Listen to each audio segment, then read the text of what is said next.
Hello and welcome to Art from Heart Beyond the Canvas. I'm your host, Avni Shriram, the founder of Art from Heart, and today we'll be diving into the world of art and architecture. We're thrilled to have Mr. Eric Douglas as our guest today. Mr. Douglas is a licensed architect in California and in British Columbia. He started his career in architecture in 1999 after graduating from UC Berkeley and has been licensed for 20 years. Along the way, he has also earned degrees from UCLA and the University of British Columbia and taught both woodworking and drafting at the high school level in California. He now lives in Vancouver, BC, with his wife, two teenage children, and a standard poodle. He likes to find creative solutions for his clients and speak with young people who take on creative projects. You can learn more about him on his website, douglasarchitecture.ca. Thank you for joining us today, Mr. Douglas. We're excited to have you as our guest and share your journey with our audience. Thanks for having me.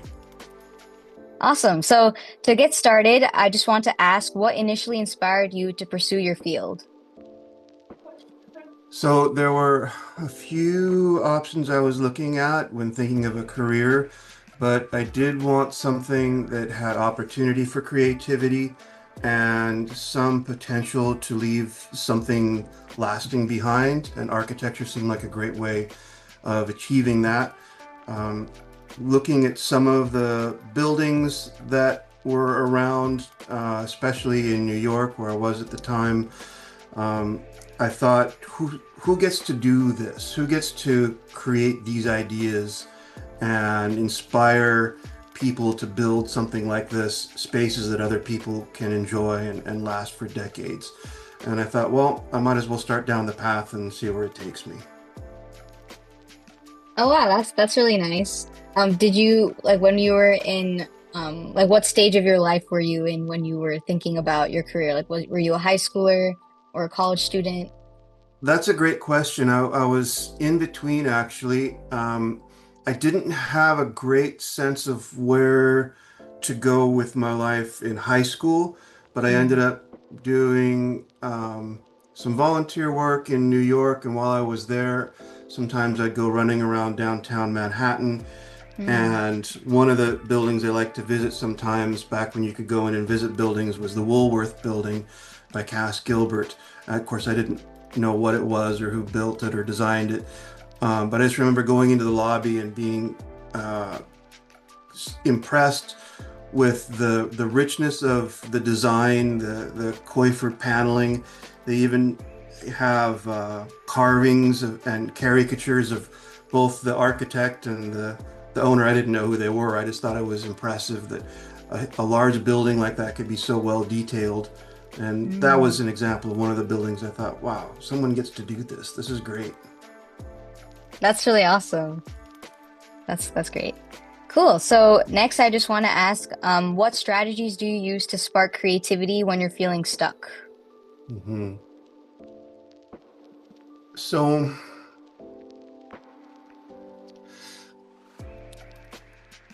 a lot of what architecture is is fairly formulaic in that it operates within certain parameters and needs to fit certain programmatic requirements, which is kind of an architectese way of saying what people want.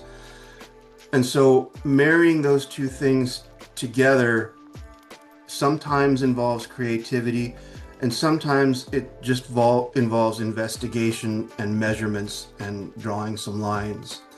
Mm, So while creativity does play a part, um, it's not always the primary problem that architecture involves. mm, But but that maybe doesn't answer your question. Your question was about being stuck. And I think for architecture, one of the tried and true methods is looking to the past or what others have mm, done. And often the past is the present because the buildings that were built a while ago still exist. So looking at what other architects have done, what other builders have done, and often what we'll do is actually ask our clients to go and look for inspiration. Because when I was, you know, um, first studying architecture, there was not this internet thing that we take for granted today. And it Mm, was a little more difficult. You had to go to a library to find examples. Now, of course, everything's available, and it it's quite easy for clients to just not only look around themselves as they walk around their environment, but to look on the internet for examples of what kind of aesthetics they like, what kind of styles they like, what inspires them. And that helps give the architect or the designer a point of reference. And then the mm, challenge is the way to get unstuck at that point is a client might show 10 different examples of things they like. And the challenge then is saying, well, what part of that do you like? Because they might just like the way the windows look on a certain building, and you have to find out what are you seeing when you look at this picture and tease that out, and that can be a way of getting unstuck and finding a direction. That's really interesting. And that kind of reminds me of like when you do like traditional art or something, and if you do it based on a reference photo versus if you're just creating something yourself, like out of your imagination. Like I personally feel like looking at a reference photo or some kind of inspiration for me definitely helps a lot just to get an idea. So that makes a lot of sense, and that's really interesting. I think sometimes there can be the tyranny of the blank slate. You're staring at Mm, a white piece of yeah. paper and you don't know where to go. And many of these the strategies for actual creativity, actual design are more relevant to the design studio at the educational level than in actual practice, where they're still relevant, but in school, like 90% of the studio time is sort of creativity driven, and the last little bit Mm, is show us what you figured out. Whereas in practice, it's sort of switched, and it's just the creative part maybe happens up front. Sometimes changing media is a good way to do that in mm, the real early design stages, especially at this in the educational studio setting. You might start off scribbling with a pen and a piece of paper, and then switch to modeling on the computer in 3D or in 2D, mm. and then take those ideas and see how do you apply that using cardboard or clay or wood. And by switching through media, sometimes it's a way to just keep your hands busy and keep looking for ideas instead of just sitting there being stuck.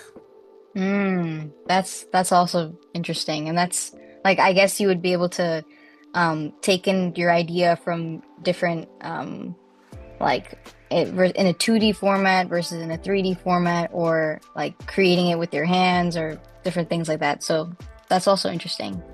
Thank you Because for sharing every that. every medium has its own parameters and restrictions, right? Mm, So if you have a pen and a paper, it's hard to make very straight lines, but that's not what it's for. And in the computer, in AutoCAD, for example, it's difficult to make not straight lines because its job mm, is to make straight ones. And in the end, you're probably going to design a building that has straight walls for most buildings. But by going back and forth, you can change out the different limitations and explore different possibilities in each way. yeah, that makes a lot of sense. Very cool. Okay, this next question is a funny one, but can you share a humorous mistake that you encountered in your journey and what you learned from it? Humorous, I don't know.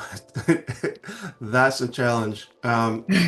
I'm trying, I have plenty of mistakes to draw from. Which ones are humorous? That one I don't know. Oh, okay. Here's one. Um, so I had a project in um, in Canada, based in Canada, and part of the task was to incorporate some First Nations art into the building. It was a building for the Canadian Coast Guard, and Mm, I had asked the one of the local First Nations artists if he could show a design to put a totem pole at the entrance of the building. And mm, so I showed him a picture of the building, and the entrance faces a parking lot, and then the side of the building faces off to the sea. And he kept showing the totem pole on the side of the building, not at the entrance, but toward the sea. And I kept trying to explain to him, put it at the entrance. And he said, well, I am putting it at the entrance.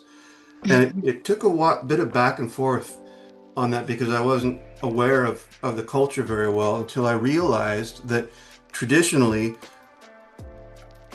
a building for this First Nation band would always put their building facing the sea with the entrance facing the sea and a totem pole in Mm, between. So in his mind, he was putting it at the entrance. I had just not figured out that I had just put the entrance in the wrong place on the building as far as he was concerned. mm. Oh, So I thought that was that's kind of funny interesting. when I figured it out. Yeah, that's interesting. And that's also interesting that there's like a cultural aspect to that and how that like that can be like a miscommunication or like so you might have a different idea of something because of that. But yeah, that's pretty funny. So somebody once said that it's not what you don't know that gets you into trouble, it's what you know for sure that isn't right. Yeah, that very much applies to this. Yeah.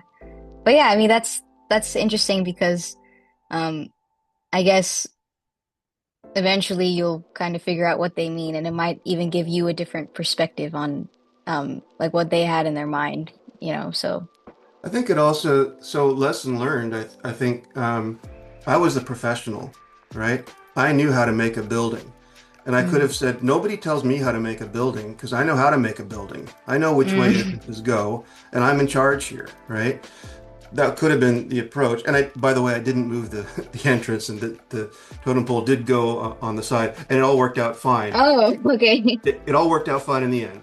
That's the good news. But the lesson was to, even though I was responsible for making it a functional building, it was an opportunity to learn culturally and grow and take Mm. away something that I didn't know before. Because maybe I knew buildings, but I didn't know the First Nations culture. He did, and it was a chance for me to learn from him. Wow, that's really nice that you got to learn from like I guess your clients. That's also cool. Awesome. Okay, so this next question is a fun one. If you could collaborate with anyone, who would it be and what project would you envision together? So I've, I think it would be fun for me to collaborate again with First Nations artists. I got a chance to do it a little bit before and really enjoyed doing that, and learned a bit from it. And it would be fun for me to do another collaboration like that.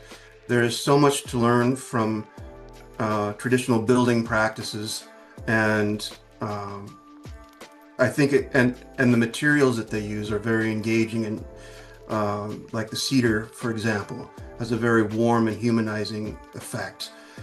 I Mm, think it's so difficult anymore to find authenticity in building and building materials because we're pretty far removed from um, what you'd call vernacular architecture, or the architecture that has just been around for thousands of years because people built it out of whatever they had on hand. mm, We see remnants of it, you know. You see it in the styles of um, subdivisions where there's, you know, they're all the same house, but one of them kind of looks sort of Italian, and one of them sort of looks like a Spanish mission, and another one sort of looks like it has a Greek colonnade facade mm, to it. And so they're kind of borrowing these little bits and pieces that they're kind of plastering on the front. But it's difficult to find legacies of traditional building that are still applicable in the modern setting. Applicable being they can be insulated enough and heated enough and have, you know, the mm. modern amenities that we just take for granted that people 2,000 years ago didn't have. Like no matter, even if you were a king, right? Yeah. But here's a chance in our area. We still have a very rich First Nations tradition and building history that we can draw on and look at, similar to some of the indigenous cultures and early Spanish buildings in California that you see around. But you have to kind of look for them. Mm. So it'd be fun to collaborate with someone with a First Nations artist again on a project. I would find that engaging. Wow, yeah, that's nice. And what you were saying about um like older architecture, like it kind of made me think about how there must have been like limiting factors back then based on the materials available, right? So, and now I guess there's not as many limiting factors, I guess, since we have like there's more trading possible and a lot more development in countries. So, but I guess like some people like the aesthetic of certain buildings, but then it may not work for like the our way of living now. So that's also interesting. The restrictions have changed. So let's go back. Let's say we were both living where we are 300 years ago. That's not very long, right? Mm, There are countries that have been, with governments that have been in place for hundreds or thousands of years, but it's not very long ago. But we would just find what we had. That was our limitation.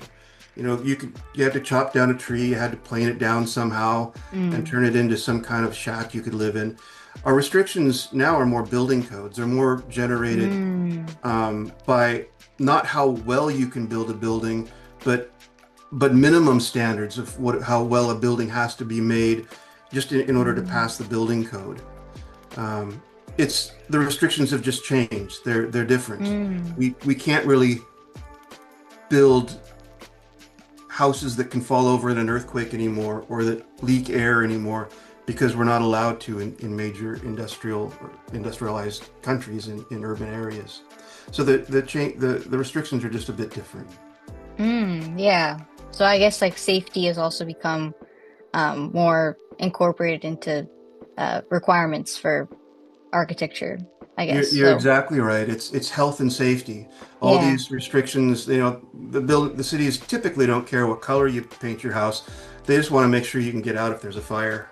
yeah, yeah. So that's interesting. Like I guess the shift of um, like from the resources that you can access to safety to like whatever clients would want aesthetic wise. So yeah, that's So, you, interesting. so in the context of creativity, you can say create the need for creativity hasn't gone away. It's just shifted Mm, based on the restrictions that we have. Before you had to be creative to see how warm you could keep your house, or mm, how you could put windows in it when you didn't have glass, right? mm, Or keep it from leaking. And now the creativity is often how do you make the house as inexpensively as possible, but still meet the code requirements for health and safety and energy efficiency. mm. Yeah, that's also interesting. Very cool.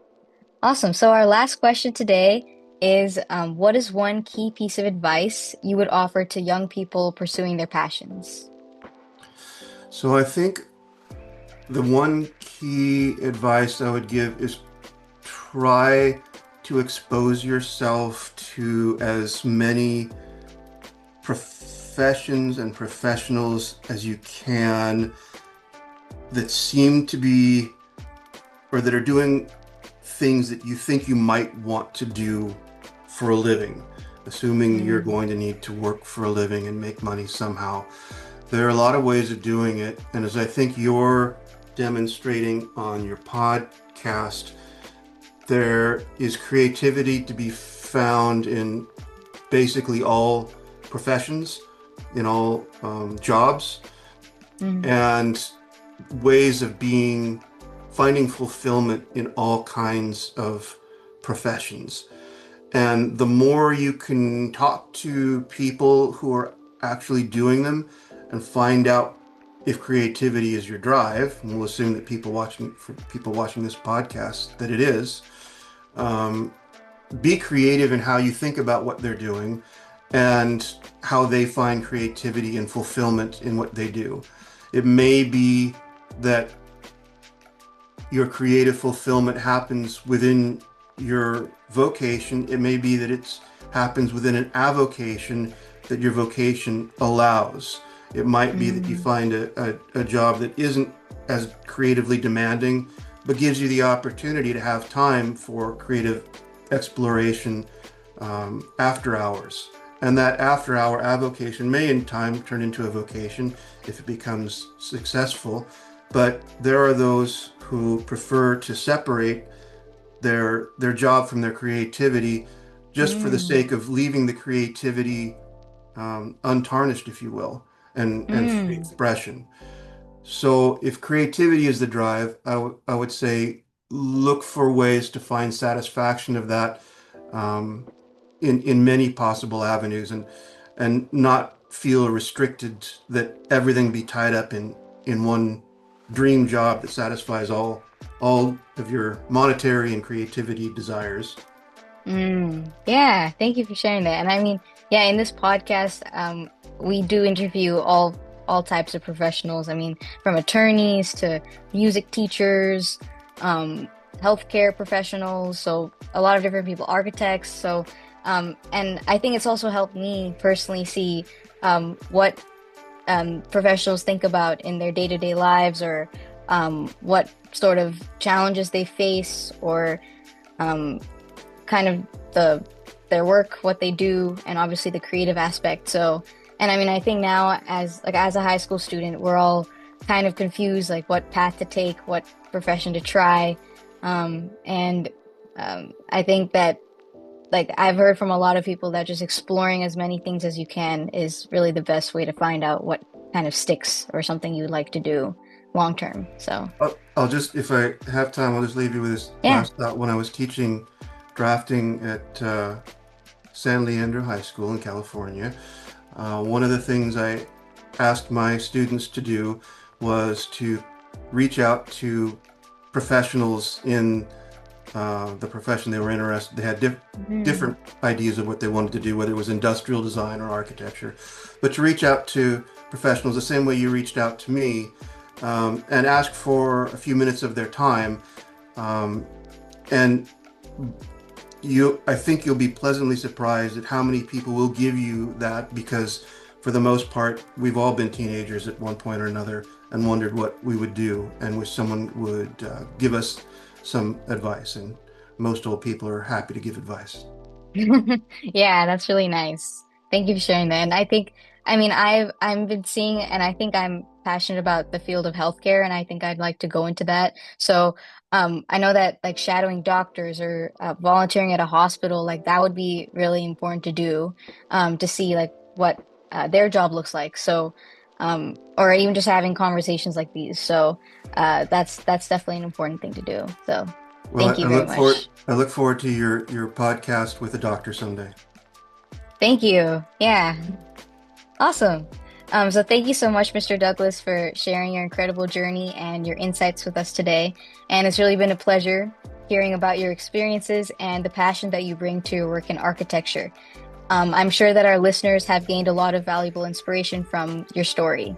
And to everyone tuning in, thank you for joining us today on this episode of Art from Heart Beyond the Canvas. We really hope you enjoyed this conversation as much as we did. Be sure to subscribe and stay connected for more exciting updates and episodes exploring the intersection of art and creativity in all its forms. Until next time, stay creative.